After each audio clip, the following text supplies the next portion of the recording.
എന്താ സംഭവം പറ കേക്കട്ടെ. രാജീവ് പി നായർ, ഇത് നന്ദഗോവിന്ദൻ ഭജൻസ് അറബിക്ക് പരമ്പരാഗത സംഗീതവുമായി അവരുടെ പരമ്പരാഗത ഭജൻ ഫ്യൂഷൻ പാടുന്നതാണ്. ഇതൊന്നും ശശികല ടീച്ചർ കേൾക്കണ്ട. ഞാനത് പറയാനിരിക്കരുത്. ഇപ്പൊ നിങ്ങളത് കാണിച്ചു തന്നായി. ശരി, പോട്ടെ. അത് അമ്പലത്തിന് പുറത്തായിരുന്നു, പള്ളിയുടെ എന്ത് അമ്പലത്തിനകത്ത് ക്ഷേത്രത്തിനകത്ത് പാടി ആർക്കാ ഇവിടെ എന്താ ചെയ്തം? എന്നെ മാനം കെടുത്തി തോൽപ്പിക്കാന്നുള്ള ആശ മനസ്സിൽ വെച്ചേക്കും. അവിടെ ഇരുന്ന മനുഷ്യരെ ആവശ്യപ്പെട്ട് ആ മനുഷ്യർക്ക് പ്രശ്നമില്ലാതെ അവിടെ നിന്ന് പാടുന്ന നാട് ഒരുമിച്ച് നിന്ന് സംസ്കാരത്തെ ഒരുമിച്ച് പുൽകുന്നുണ്ടെങ്കിൽ എന്തിനാ നിങ്ങൾ പുറത്തേക്ക് പോയി? ഇവനവരോട് ചോദിച്ചു, നിങ്ങൾ എന്തിനാണ് കരയണത്?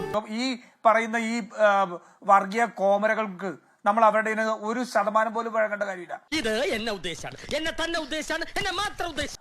അമ്പലത്തിന്റെ അകത്ത് പാടി, അവിടെയുള്ളവർ ആവശ്യപ്പെട്ടപ്പോ അല്ലെങ്കിൽ അവരോട് പറഞ്ഞിട്ട് അവർ പാടി. എന്താ കുഴപ്പം? ആർക്കാ ഇവിടെ കുഴപ്പം? എന്റെ പൊന്നേട്ടാ, ഞാൻ അപ്പോഴേ പറഞ്ഞ വേണ്ട വേണ്ടെന്ന്. എത്രയോ പള്ളികളുടെ മുറ്റത്ത് നടക്കുന്നത്. ഞാൻ പള്ളുരുത്തിയിൽ അഴകിയ അമ്പലത്തിന്റെ അവിടെ നിന്ന് 50 മീറ്റർ അപ്പുറം ഉള്ള വീട്ടിലാണ് ഞാൻ ജനിച്ചു വളർന്നത്. നായരേട്ടാ, വെറുതെ അത് ഇതൊന്നും പറയണ്ടോ. എന്റെ കുട്ടിക്കാലത്തെല്ലാം അഴകിയ അമ്പലത്തിലെ ഗാനമേളകളിൽ എത്രയോ ക്രിസ്തീയ ഗാനങ്ങൾ കേട്ടിട്ടുണ്ട്, എത്രയോ സിനിമാ ഗാനങ്ങൾ കേട്ടിട്ടുണ്ട്. ആർക്കിവിടെ എന്ത് ചെയ്തുകൊണ്ടായിട്ടുണ്ട്?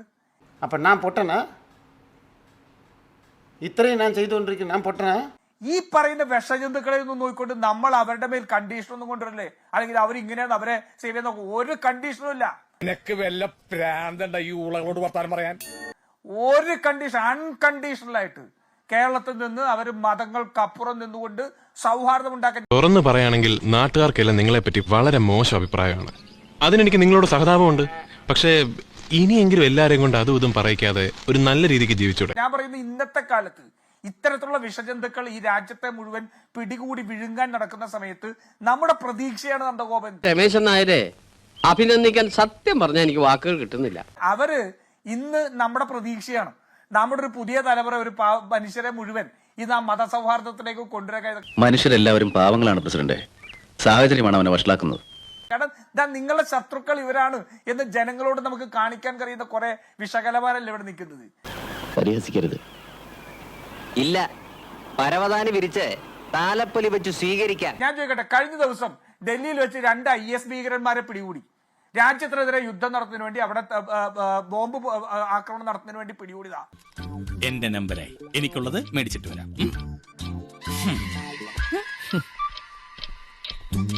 ഒരു പ്രശ്നമില്ലല്ലോ ഗുരുമൂർത്തിക്ക്.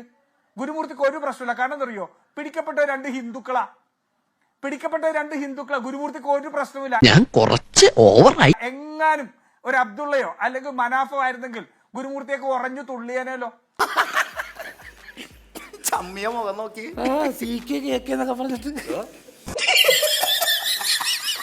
ഇല്ലേ?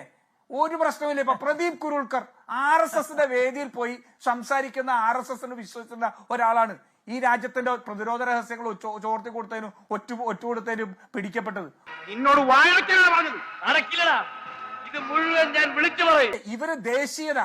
ഇവര് ദേശീയതയെല്ലാം വലിയ ഹൈപ്പർ ദേശീയതയും അതെല്ലാം ഒരു മതവിഭാഗത്തിനെതിരായിട്ട് തിരിച്ചുവിടാൻ വേണ്ടി ശ്രമിക്കുമ്പോ യാഥാർത്ഥ്യങ്ങൾ ഇതല്ലേ ഹാഷ്മി? ആരോട് ഇതിങ്ങനെ എത്ര വട്ടം പറഞ്ഞു? എന്താ ഗുരുമൂർത്തിക്ക് അഭിപ്രായം ഇല്ലാതിരുന്നത്? ഗുരുമൂർത്തിക്ക് പോസ്റ്റ് ഇല്ലല്ലോ. IS ഭീകരർ 2 പേര്, 2 ഹിന്ദു വിഭാഗത്തിൽപ്പെട്ട ആൾക്കാരെ കഴിഞ്ഞ ദിവസം 3 ദിവസം മുമ്പ്, ഇല്ല അല്ല 3-5 ദിവസം മുമ്പ് ഡൽഹിയിൽ പിടിച്ചപ്പോ പോസ്റ്റ് ഇല്ലല്ലോ, പ്രശ്നമില്ലല്ലോ. ഇല്ലേ? അതേസമയം ഏതെങ്കിലും ഒരു മുസ്ലിം പേരുകാരനാണെങ്കിൽ എന്ത് ചെയ്തേനെ? ഇവിടെ കോമഡി ഇല്ലാത്ത സീനിൽ വെറുതെ ചിരിക്കല്ലേ, ചവിട്ടി കലക്കണ സാമ്പിള്. കുറ്റകൃത്യം ഉണ്ടാകുമ്പോൾ അതിനകത്തുള്ള പേര് നോക്കി നടക്കുന്നവരാണ് ഇവർ. ഇല്ലേ? അപ്പൊ ജനങ്ങളെ ഭിന്നിപ്പിക്കാൻ വേണ്ടി ഈ നടത്തുന്നവരോടൊന്നും, ഇവരൊക്കെ ഈ നാടിന്റെ ശത്രുക്കളാണ്. സ്വബുദ്ധി അവശേഷിക്കുന്നവരുണ്ടെങ്കിൽ ഇനിയെങ്കിലും ഒന്ന് ആലോചിച്ചാൽ കൊള്ളാം.